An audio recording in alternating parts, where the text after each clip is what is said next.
What's up, everyone? Ben with the BTC Sessions here, and this is your daily session. HODL that Bitcoin. Before we dive in, a couple quick things. Check out my website, btcsessions.ca. This is where you can reach out to me directly and book your own BTC session. We can chat Bitcoin, wallets, proper security, whatever you like. All you need to do is scroll down to the very bottom. There's a contact form for you there. Secondly, shout out to sponsors of the show, Ledn.io. This is where you can use your Bitcoin as collateral to secure a Canadian dollar or US dollar loan in select international markets. So just check out their website to see if that applies to you. Really simple. There's a form to fill out. It takes about 2 minutes. They've even got a little slider here where you can check out how much Bitcoin deposit is required for a particular dollar amount. And if you're successful, your bank account is typically funded within 24 hours. Now, they do have a deal going where if you click the link that I've provided below and you're successful in obtaining a loan, you will get an additional $50 credit worth of Bitcoin added to your account. So if you need dollars and you would not like to sell your Bitcoin to do so, this could be an option for you. And with that, let's dive into the news. So we have seen quite the uptick in Bitcoin transaction fees as of late because the transaction volume has been skyrocketing. So this is kind of a double-edged sword in that it's clear that the network is getting a lot of usage, which is a great thing because people are finding utility in it. Now, on the other side of that, of course, with fuller blocks means that fees are going up. This is where Bitcoin users need to be conscious of how they're using the network and figure out the best way to execute transactions. So when it comes to main chain, obviously, in situations where it's very, very busy, where there's a lot of transactions happening, you may not need to attach a large fee if you don't mind waiting. So perhaps I'm moving some money from a wallet to a long-term storage solution that I'm just going to hold on to for a long time. Well, I don't need to put a large fee for that because it doesn't matter how long it takes to confirm, given that it's long-term storage. But if I'm doing something like funding an app to get a gift card that I'm going to use right away, well, then I do need to attach a larger fee. Or perhaps I want to go with a service where I can use the Lightning Network, which is basically nearly free and instant. So in the future, I do believe a lot of this will be streamlined, and based on your use case, it'll just kind of auto pick the most efficient and cost-efficient way to do your transaction. But right now, given that a lot of these layer 2 solutions like Lightning Network and even just fees themselves on base layer are still pretty we'll say not exactly user-friendly. They're not really ready for prime time. A lot of users end up paying more fees than they need to. So you see that Bitcoin fees skyrocket 250% as the transaction volume nears 2017. So now SegWit is something that was an upgrade or an improvement that was added to Bitcoin in August of 2017. The problem is, and not necessarily the problem, but the thing about SegWit is that it is opt-in. So if you use it, yes, it helps you with fees, and it also does a favor to the network in that you're taking up less block space with your transactions. But a lot of people, and in particular some large exchanges, Binance, I'm looking at you, have not yet added SegWit support, and thus when they do their transactions on chain, it can contribute to taking up a lot of block space. It is in the best interest of most businesses to upgrade to SegWit so that they do not have to pay large transaction fees themselves when moving money around. Now, if you're looking to get in on basically optimizing your fee usage and stuff like that, then I recommend checking out a number of wallets. Samourai for mobile is pretty good, although it is only available on Android, but they do have support for obviously SegWit. But beyond that, something called Beck32, which is called native SegWit. Essentially, it further optimizes and allows you to pay lower fees for the exact same actions. I would also check out another wallet called HODL wallet, and I've done a video on that one as well. That one's a little bit more recent that I did, whereas the Samourai wallet video that I did is pretty old by now, but I'll post links to both of those. Either way, make sure that you are paying attention to where fees are at. There is a handy website here as well, bitcoinfees.earn.com, and I've used this quite a bit, particularly when fees get a little higher, to kind of gauge where I need my transaction fee to be if it's time sensitive without having to overpay. So this is done in Satoshis per byte, which most wallets will show and designate for you. But the most important column, I would say, is this one here, estimated blocks before being confirmed. And so what you're looking for is, well, where is it going to get confirmed in probably 0 blocks. So the first block that comes up next. And right now that level is looking to be in and around 67 Satoshis per byte. So quite high. It's you got to pay attention to those things. And again, I think in the future, this will be a bit more streamlined. Things like Lightning Network, I'm glad, are now becoming available as alternatives to having to contend with these fees. So I do think that this will continue to be pronounced in the future, but that's also why I'm glad about this next story here.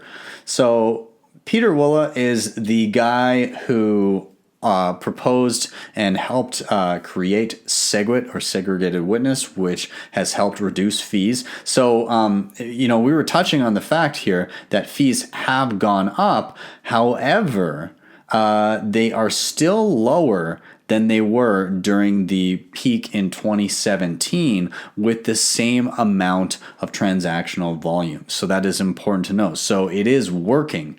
So he has some other proposals that are going to be put forward. So I'm going to highlight one particular part here. So developers have long been thinking about how to arrange this particular upgrade. So there's a number of proposed changes to Bitcoin over the years, and some of these are Merkleized abstract syntax trees, or for short, MAST, which is adding improved Bitcoin smart contracts, Schnorr signatures, which add another way to sign Bitcoin signatures, and Taproot, which adds even better privacy. All of these have to do with privacy, fungibility, increased functionality in the form of smart contracts, and efficiency of the network itself. So helping with fees and helping with making sure that we're optimizing the space that we use as much as possible. Now, don't expect these to be rolled out and adopted by the network super quickly. Bitcoin is meant by design to be difficult to change. And that is a sign of decentralization. If you look at a coin and it's able to make quick decisions on a dime, that's because somebody is making those decisions quickly for you.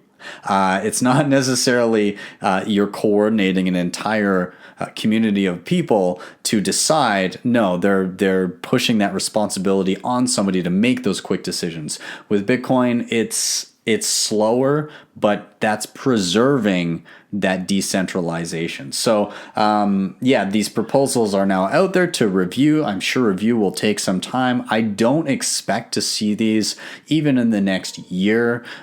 Realistically, it'll probably happen in the craziness of the next bull run when people are freaking out about fungibility and they're still freaking out about scaling, and we will scale as we need to, essentially.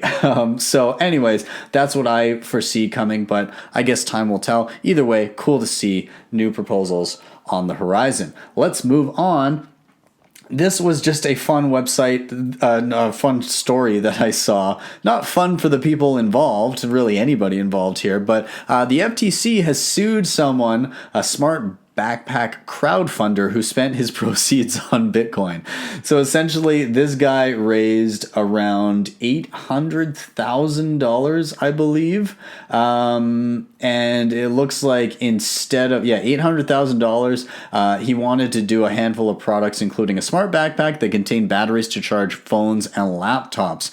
But instead of supplying the backpack or trying to build it or doing anything with that, he took the money and he used it for personal purposes, which included buying Bitcoin and paying off his credit cards. So anyways, it's not really specifically a Bitcoin story, but yeah, interesting nonetheless. So essentially, he's going to have to pony up to everybody, or he could find himself in a lot of trouble. Well, he already is in a lot of trouble, but essentially, he's got to pay up. He's got to refund everybody. So it looks like he's selling his Bitcoin.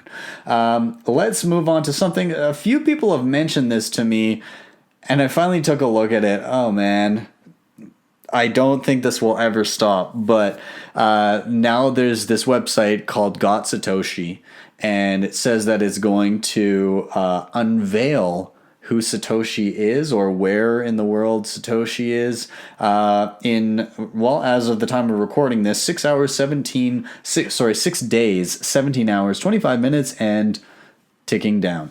Apparently you can leave your email and sign up for the live unveiling. I went to their Twitter account, and so this was the description I found.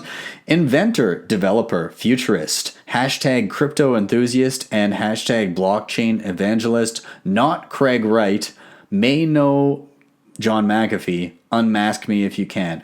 To me, it's pretty clear that this isn't meant to be the real Satoshi. Clearly this person is not trying to fool anybody. It's more or less just a marketing campaign for whatever this is going to be. That said, it's a marketing campaign that's clearly working because I've had people ask me about it, and now I'm talking about it. So, good job, mystery marketer. I don't know what the hell they're doing, but, yeah, interesting. I mean, also, look at the description. Crypto enthusiast. I don't think that Satoshi would be super stoked about crypto in general. And blockchain evangelist. Satoshi actually never used the term blockchain. I think he used time chain originally.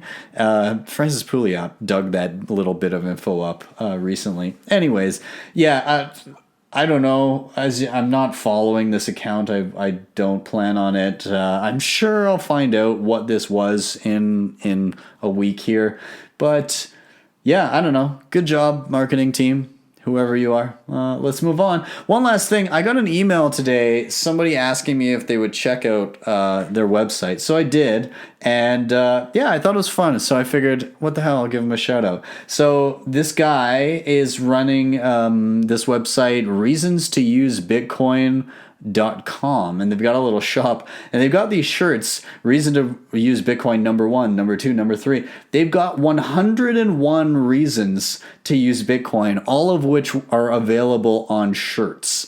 There's a lot of them here. So, I mean, kudos for collecting this list of reasons and putting them all on shirts and everything. I just thought it was a fun idea. And I mean,